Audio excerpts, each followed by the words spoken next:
What if I told you that someone lost $100,000 worth of assets and nobody could agree on whether a crime had even been committed? No charges filed, no smoking gun, no villain standing in handcuffs, just chaos.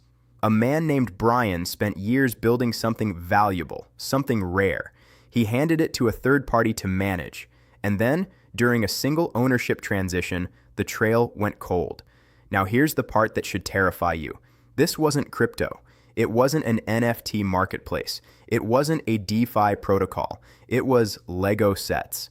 But by the time I finished investigating this case, I realized it was the perfect warning for anyone who has ever trusted someone else to hold their assets.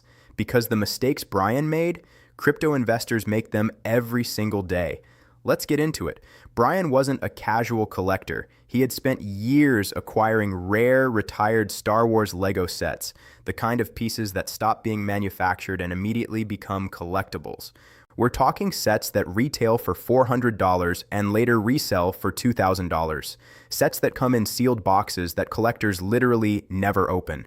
The value of the collection sat somewhere around $100,000. Some reports inflated that figure to $200,000, but we'll get to that later. Now here's where Brian made the decision that set everything else in motion. Instead of selling these sets himself, Brian made an arrangement with a Lego resale store.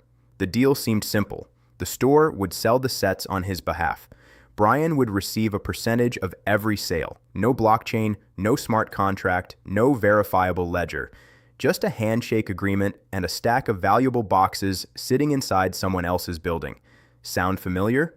For a while, the arrangement worked. Sets were selling. Business moved forward. Then came November 14th, 2024. The store changed hands, new ownership, new management, old management out the door. And somewhere during that transition, Brian's collection seemingly disappeared. Now, when a business changes ownership, there's usually a formal asset transfer, an inventory check, a paper trail.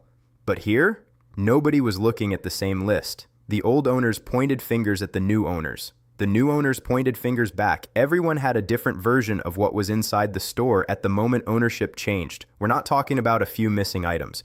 We're talking about tens of thousands of dollars worth of inventory that nobody could properly account for. And as I dug deeper into this story, I kept thinking about every exchange collapse, every frozen account, every platform failure we've seen in crypto. Different assets, same failure. Then the investigation took an interesting turn because there was one detail floating around online that looked like a smoking gun, a U-Haul truck. Multiple people claimed a moving truck appeared during the ownership transfer. Some said it was filled with merchandise. Some said it left before anyone could properly document what was inside. At first, this sounded like the breakthrough. But after reviewing the photos and timelines, the story became even stranger. The truck was real. What was inside it? Nobody could prove. No inventory manifest. No timestamp documentation. No chain of custody. Nothing. And that's when I realized something important. The truck either contained Brian's Lego collection or it didn't. But because there was no transparent record, nobody could prove either version of events. The deeper I looked, the more I expected to uncover some elaborate theft. Instead, I found something else, something worse, because here's where the story changes. For months, the internet repeated one number, a missing $200,000 Lego collection. But when I went back to the records, that number didn't hold up. The actual collection value was much closer to $100,000. Still significant, still serious, but already the story looked very different. Then I found more. A large portion of the collection had already been sold. Some sets were tied to pending customer orders. Others had been moved into storage. Some records simply hadn't been updated properly. And suddenly, the mystery started shrinking. Not disappearing, but shrinking. That's when I reached my conclusion. I don't think somebody pulled off a Hollywood-style heist. I don't think a six-figure Lego collection simply vanished overnight. I think something almost worse happened. A system became so disorganized that nobody could confidently tell you what existed, where it was, or who was responsible for it. Bad record keeping, conflicting inventories, no real-time verification, finger pointing instead of accountability. And in the middle of all that confusion sat the one person who trusted the system the most, Brian. Now, to be clear, Brian still appears to be owed a substantial amount of money. That part isn't really in dispute. But what failed him wasn't necessarily some master criminal. What failed him was the complete absence of trust infrastructure. And that's exactly why this story matters. Because this isn't really a Lego story, it's a custody story. It's about what happens when valuable assets are handed to someone else without transparent verification.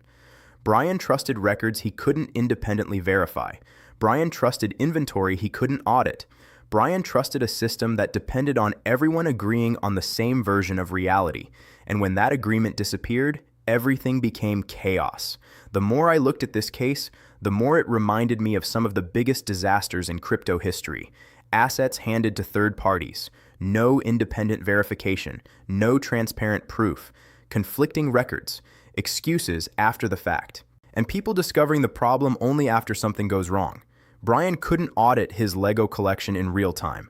Most investors can, and that's the lesson. Every time you leave valuable assets in someone else's custody, you're making the same bet Brian made. You're betting the records are accurate. You're betting the inventory exists. You're betting everyone involved is looking at the same list.